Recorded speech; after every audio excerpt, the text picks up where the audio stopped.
Kalau Anda termasuk salah satu dari jutaan orang yang sudah nonton Avatar, The Way of Water, kemungkinan besar Anda keluar dari bioskop dengan perasaan yang sama. Tadi itu film atau rekaman dokumenter dari planet lain. Rasanya terlalu nyata untuk disebut animasi. Tepat sekali. Disitulah letak kejeniusannya kan. Tujuannya bukan buat pamer teknologi, tapi justru bikin teknologinya itu nggak kelihatan sama sekali. Kita jadi percaya kalau James Cameron dan timnya itu beneran terbang ke Pandora dan syuting di sana. Dan itulah yang akan kita bedah hari ini. Berdasarkan setumpuk artikel, wawancara, dan catatan produksi yang Anda kirimkan, kita akan coba mengerti bagaimana semua ini bisa terjadi. Ini bukan sekedar CGI biasa. Ini adalah sebuah cerita tentang ambisi artistik yang gila-gilaan, sampai-sampai teknologi yang ada saat itu nggak sanggup. Jadi Cameron terpaksa menciptakan teknologinya sendiri. Karena mereka membuatnya, tapi lebih ke masalah mustahil apa yang harus mereka pecahkan di setiap langkahnya. Kita akan lihat gimana mereka mengubah definisi acting digital, membangun dunia virtual dari nol, dan tentu saja menaklukkan tantangan paling gila, syuting di bawah air. Dan semua ini didanai dengan biaya produksi yang katanya mencapai 350 juta dolar AS, atau kalau dirupiahkan, sekitar 5,45 triliun rupiah, angka yang bikin pusing. Oke, mari kita mulai dari fondasinya. Banyak dari kita kan familiar dengan istilah motion capture. Aktor pakai baju hitam dengan bola-bola pingpong gitu. Tapi saya lihat di catatan Anda, Cameron itu sangat anti dengan istilah itu. Dia bersikeras menyebutnya performance capture.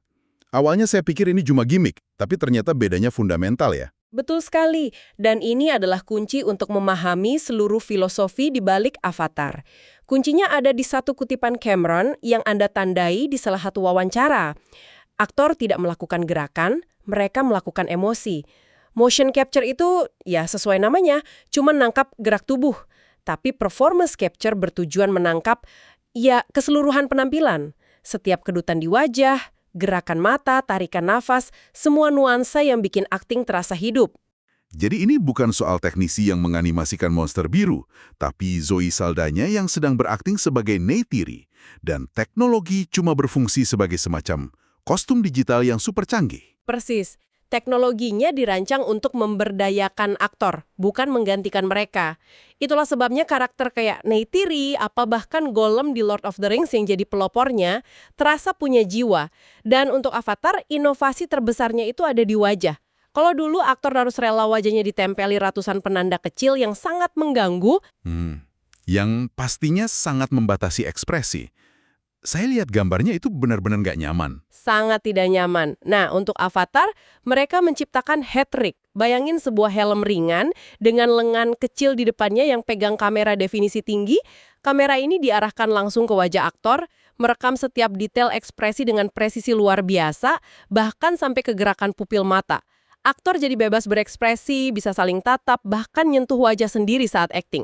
Kebebasan itu yang nggak ternilai. Oke, jadi data mentah dari emosi dan penampilan aktor sudah berhasil ditangkap dengan sempurna. Tapi itu kan baru setengah jalan ya. Gimana caranya emosi itu dipindahkan ke dunia Pandora yang sama sekali nggak nyata? Dan yang lebih penting, gimana Cameron bisa mengarahkan semua itu secara real time? Disinilah saya lihat ada 3 teknologi gila yang jadi kuncinya. Yang pertama, Simulcam. Kedengarannya kayak sihir. Ini memang terasa seperti sihir, dan ini benar-benar mengubah cara sutradara bekerja di film penuh CGI. Bayangin gini, di satu sisi, Anda punya Sam Worthington pakai setelan capture dan hat-trick, akting di panggung osong yang mereka sebut The Volume. Di sisi lain, Anda punya dunia Pandora yang sudah diciptakan secara digital. Nah, Simulcam ini jembatannya. Jadi, waktu Cameron mengarahkan kamera fisiknya ke Sam Worthington, Di monitornya, dia nggak lihat Sam Worthington di panggung abu-abu. Dia lihat Jake Sully, si Na'vi biru setinggi 3 meter, lagi lari di tengah hutan Pandora yang rimbun, lengkap dengan tanaman-tanaman aneh yang bercahaya. Teknologi ini menggabungkan dunia nyata dan virtual secara langsung. Live. gila. Ini bukan cuma soal efisiensi kan. Ini mengubah psikologi sutradara. Dia nggak lagi nebak-nebak hasil akhirnya kayak apa. Dia bisa merasakan ritme dan skala adegannya langsung. Tepat, dia bisa bilang, oke, karakternya terlalu dekat sama pohon itu. Atau, saya mau bidikan yang lebih rendah pas monster itu nyerang. Dia bisa mengarahkan film fantasi seolah-olah lagi syuting film laga biasa. Ini ngasih kembali kendali kreatif ke sutradara. Lalu ada teknologi kedua, virtual camera atau VCam. Kalau Simulcam itu menggabungkan aktor nyata dengan latar virtual, VCam ini sepertinya lebih murni virtual ya. Gimana cara kerjanya? Betul. Bayangin The Volume yang tadi kita bicarakan, panggung kosong raksasa yang untuk Avatar ukurannya 6 kali lebih besar dari yang pernah ada. Di dalam panggung itu, seluruh dunia Pandora udah ada, tapi dalam bentuk data digital. Nah, Cameron bisa masuk ke panggung itu sambil megang alat yang mirip tablet dengan pegangan. Itulah VCam. Jadi dia kayak jalan-jalan di dalam sebuah video game raksasa gitu. Analogi yang sempurna. Waktu dia gerakin VCam itu ke kiri atau ke kanan, di layarnya dia bisa lihat dunia Pandora dari sudut itu.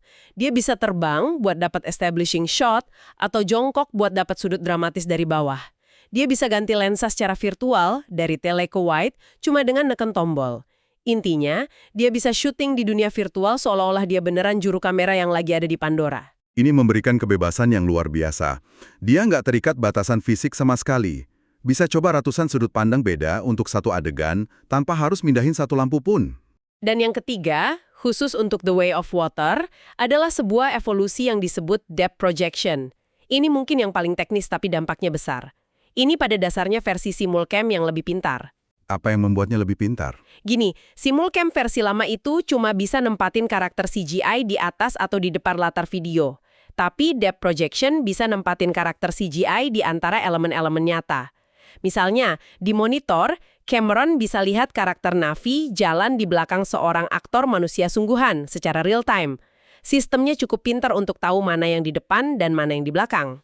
Yaitu proses misahin objek dari latar frame per frame yang terkenal sangat melelahkan dan mahal itu. Tepat sekali.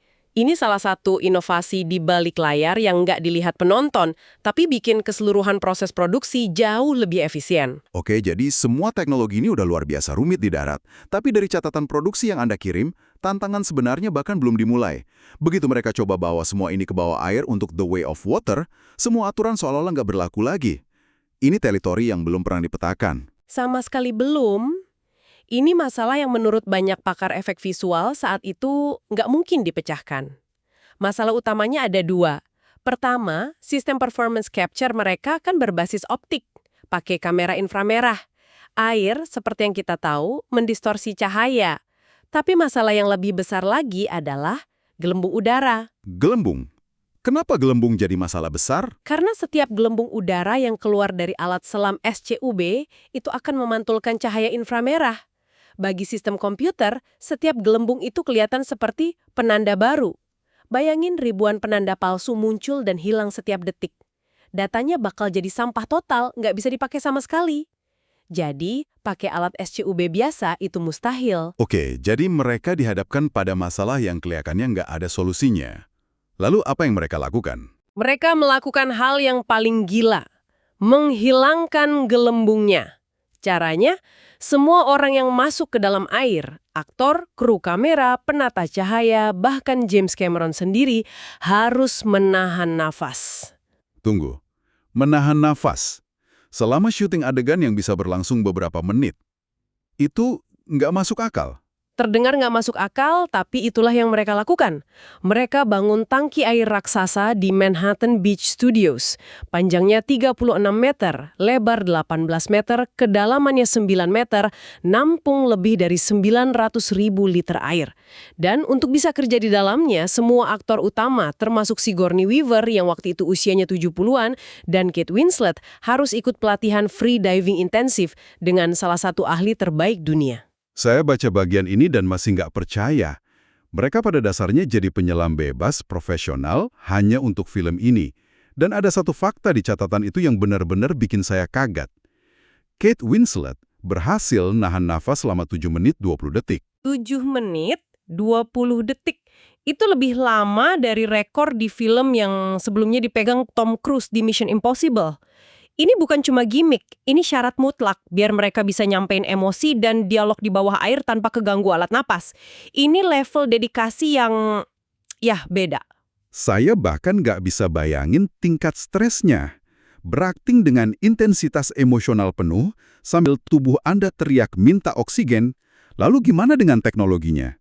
Gimana mereka atasi masalah distorsi air pada kamera? Ya, mereka harus bikin sistem kamera baru dari nol, namanya DeepX 3D. Uniknya, lensa kamera ini dirancang khusus untuk kerja optimal di bawah air. Lensanya bisa langsung kerendam tanpa perlu wadah pelindung anti air yang besar, yang biasanya bikin distorsi aneh.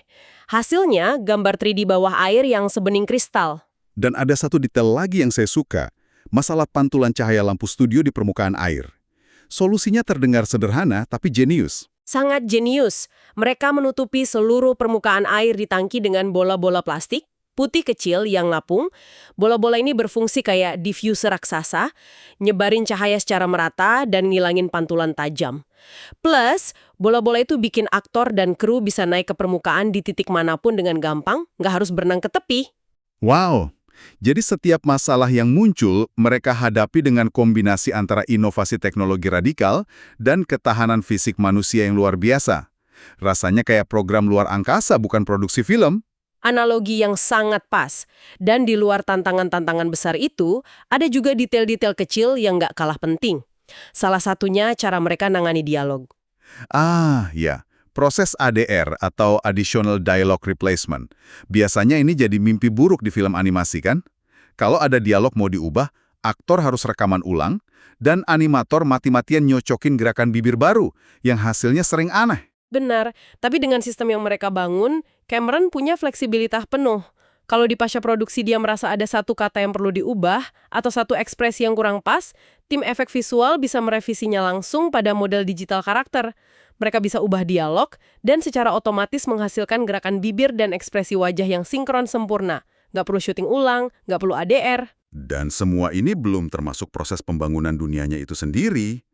Saya baca kalau tim seniman di Weta Digital habiskan 1 tahun penuh cuma buat bikin aset-aset digital Pandora.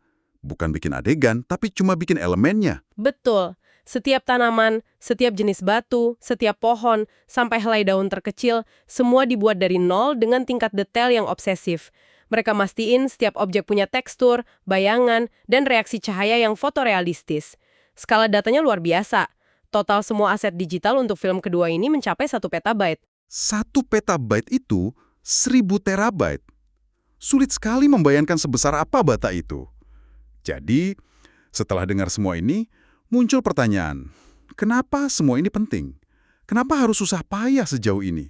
Karena semua teknologi dan kerja keras ini punya satu tujuan tunggal, membuat Anda sebagai penonton lupa kalau Anda lagi nonton film hasil CGI.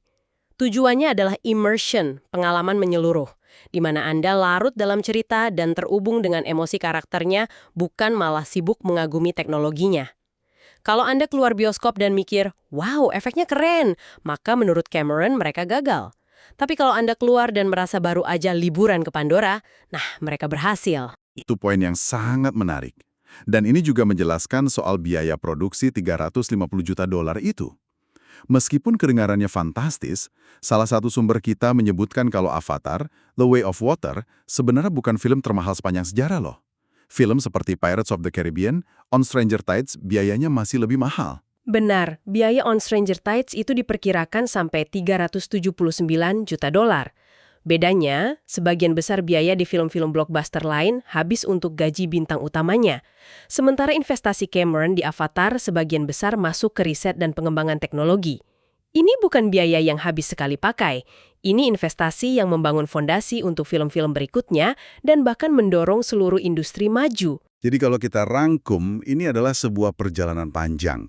Mulai dari mendefinisikan ulang akting digital lewat performance capture, lalu bangun alat kayak Simulcam dan VCam biar bisa melihat dan nyutradarin dunia virtual secara langsung, sampai puncaknya adalah menaklukkan tantangan yang dianggap mustahil, shooting performance capture di bawah air.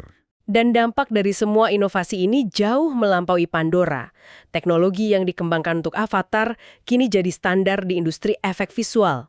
Teknik visualisasi real-time mereka diadopsi dalam desain otomotif, simulasi medis, sampai pengembangan video game. Apa yang dimulai sebagai solusi untuk satu film, pada akhirnya mengubah banyak hal. Sebagai penutup, mari kita tinggalkan Anda dengan satu pemikiran provokatif yang saya temukan di salah satu wawancara Cameron. Setelah semua pencapaian ini, dia ditanya, apa langkah selanjutnya? Dan jawabannya benar-benar membuka pikiran. Dia membayangkan masa depan sinema di mana penonton Gak lagi terikat oleh sudut pandang kamera yang dipilih sutradara. Dia membayangkan sebuah pengalaman di mana Anda sebagai penonton jadi saksi tak terlihat di dalam adegan itu sendiri. Bayangkan Anda nonton sebuah adegan di Pandora, dan Anda bisa bebas memilih untuk mengikuti Jake atau berbalik dan melihat apa yang lagi dilakukan Neytiri di seberang ruangan.